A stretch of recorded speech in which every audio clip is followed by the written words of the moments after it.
behind the war has only just begun. Israel's job is now not to just win in Gaza.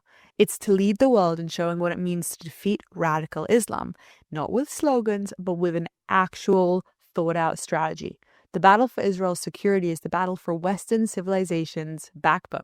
If Israel wins, we know this from history, the West learns how to stand up to Islamism. If Israel loses, the message will be that terror works, and that lesson will echo far beyond just our borders. If we prove that truth and freedom and moral clarity can still defeat fanaticism, even in the eye of a huge amount of hatred and scrutiny, then the hostages' return won't just mark an ending, it will mark a beginning. It might not be what we want to hear, but the truth is kind of simple. Israel has a lot of work cut out for us, and we need to roll up our sleeves and get to work.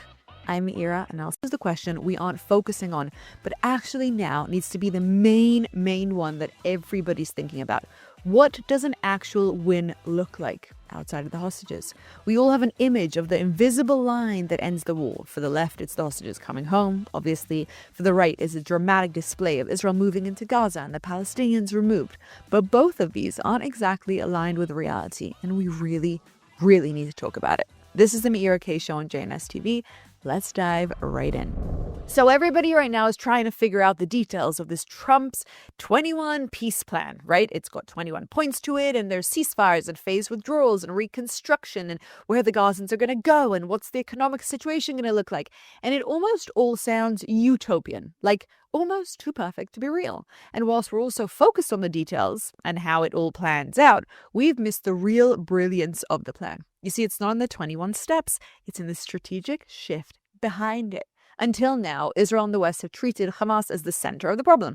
They're the terror organization, that they're the ones we should be negotiating with and we should be pressuring and we should eventually ideally eliminate. And that, as we all know, has kind of failed. It failed because we were dealing with the symptom of the problem and not with the root. And when you deal with a symptom and the underlying cause still exists, the symptom keeps popping up. That's what needs to change now, and that's what has changed. The new strategy we're seeing is to look past Hamas and into its ecosystem, the countries and institutions and financiers that make Hamas possible. And you already know the drill. That means focusing now specifically on Qatar. Qatar isn't just a sponsor, it's the safe house. For years, it's hosted Hamas leaders and funded their operations and brought global legitimacy by pretending to be a mediator. But mediators don't bankroll terror. The Trump-Netanyahu approach has quietly flipped the script, and honestly, it's genius. Instead of trying to bargain with Hamas, which just doesn't work, Israel and its allies are trying to control Qatar, not through hostility, even though, yes, we did launch an attack on their ground, but through strategic dependency. And it's controversial and complicated, to say the least. You see, Qatar values two things above all: ideological domination and its image. It wants to both be an Islamic superpower and a Western-approved partner. But those two things don't align. And it's risky. Trump and Bibi, instead of declaring Qatar an enemy state, which we all know is exactly what it is, have decided to play by the rule: keep your friends close, but your enemies closer. By buddying up just enough to make Qatar feel responsible for the outcome, Israel is starting to turn Qatar's pride into pressure. And what do I mean by that? Well, it's easy to say no to your enemy, like Hamas does. Okay, we're not interested. But it's not as easy to say no to a friend. And we have seen lots of suddenly friendly behavior. Trump signing an executive order to protect Qatar against a potential Israel attack, claiming it would be seen as an attack on U.S. soil. That is insane. But more importantly, it's actually leverage. Maybe I'm giving them too much credit, and I've been accused of that before. But I think this just might be one of the most brilliant strategic shifts we have seen in all of political history. And I'm genuinely not exaggerating when I say that. We're seeing this. Trump and Bibi are giving speeches that make this whole hostage deal sound like it's done. And the hostages aren't home. That's a risky and weird thing to do. You would think that if you're thinking they're talking to Hamas, because the obvious win for Hamas is then to reject the deal and make Bibi and Trump look like idiots. But if they're now talking to Qatar, with the underlying message being, look at the mighty, amazing Qatar. They can do anything. Getting a small terror group to do their bidding is obviously easy for them. Suddenly, if Qatar fails to get the hostages home, that's beyond humiliating for them. And so Every speech and every diplomatic signal that frames Hamas as a rogue client humiliates Qatar. And in the Arab world, humiliation is political death. This is why Netanyahu's rhetoric recently sounds strange if you think he's talking to Hamas. But he isn't. He's talking to Doha. And obviously, whilst pressure on the funders is important, Israel's also been dealing with the executive side of things at the same time. Iran. They are behind the ideological engine, and they are really the ones training and funding and arming multiple terror fronts, as you already know, whilst we're dealing with Qatar and scaring them by hitting them on their ground in a way that really shook them to the core in what's being called the most successful, unsuccessful military assassination attempt of all time. And what do I mean by that? Well, whilst we didn't take out Hamas leadership, we scared Qatar into understanding that we really mean business. And if you're going to constantly be dancing between the serious elimination and military standpoint, but also the political pressure, this is where it gets complicated and interesting and something that we have to kind of dance between. What you can do is start to dismantle the scaffolding at the same time as put the pressure. So that means, specifically for Iran, which is the executive arm almost of Qatar, the smaller states and institutions that have given the proxies oxygen. That's why we've taken out their nuclear abilities. And whilst we'll probably also see a part 2 to that war, it's not for nothing that we are calling this a multi-front war. Iran and Qatar's strategy are different, but they all lean to the same goal: Islamization of the entire world. And Iran does it through the terror, and Qatar does it through manipulation and money. Israel and US are now trying to focus on both simultaneously. And I think that brings us to the real complicated question outside of the utopian 21-step plan by Trump, which if implemented would be an enormous win, a win that our enemies don't want. They complain about trying to bring peace to the Palestinians, but it's actually the last thing that would be in their favor. If they have peace, everyone's attention starts focusing on the Islamization of the world, because you might notice it's gone a little bit bad. But if they don't, people stay focused on the Palestinian cause. And that brings us back to the real hard question. What does a real win look like? And we know that different camps have different answers. When does this war end? Well, the left says a win means the hostages come home, the soldiers return, the war finally ends, and ideally Bibi is dethroned. But the far right feels like a win means Hamas is gone forever and Gaza poses zero threat. Both are half true, but both are also half fantasy. A real win is actually structural. It's not in that emotional finish line. It's about containing and dismantling and delegitimizing in that order.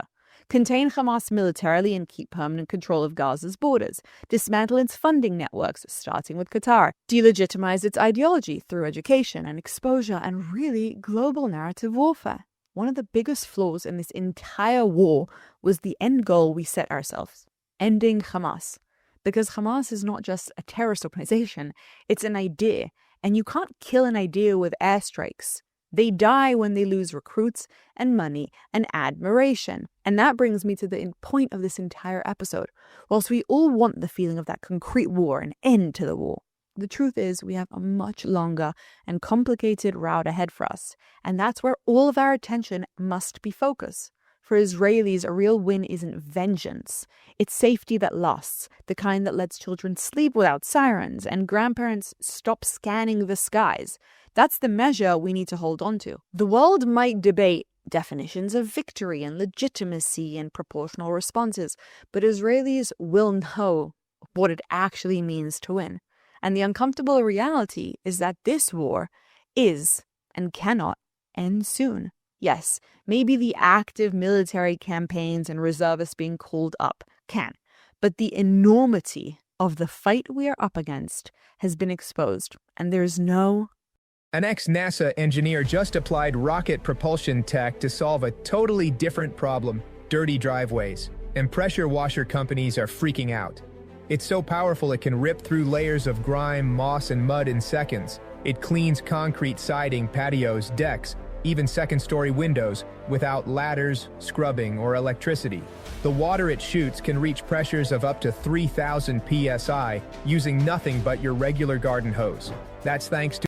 Going back, Israel has focused on the military front and neglected the ideological one. We have spoken so much about Hamas, but if we really mean that Hamas gotta go, there's so much war work that needs to be done. The permeating ideology, terror in Judea and Samaria, anti-Semitism in the UK, Mamdani in New York. That's the real battlefield now, and that's where the win will be. The pay-for-slay policy, the glorification of martyrdom, the education systems that grooms children to hate. These are the Hamas factories, and as long as they exist, you can destroy tunnels, but if the textbooks stay the same, the war just resets every decade. And October 7th needs to be that shift. That's why Qatar's influence campaign in Western media and universities matters so much. It shapes the global story. As long as the world sees Gaza through Qatar's camera lens, Hamas wins sympathy, and sympathy means that they stay alive. The new phase must include a PR counteroffensive and a complete shift away from the old mentality in which we believed just let lions lie. No more. And not just in the military sense. For the first time in decades, US policy and Israeli resolve are temporarily aligned. The Abraham Accords opened the door. October 7th forced everyone through it. If there's ever been a window to lock in a new regional order, one that keeps Islamism boxed in and rewards moderation, it's now.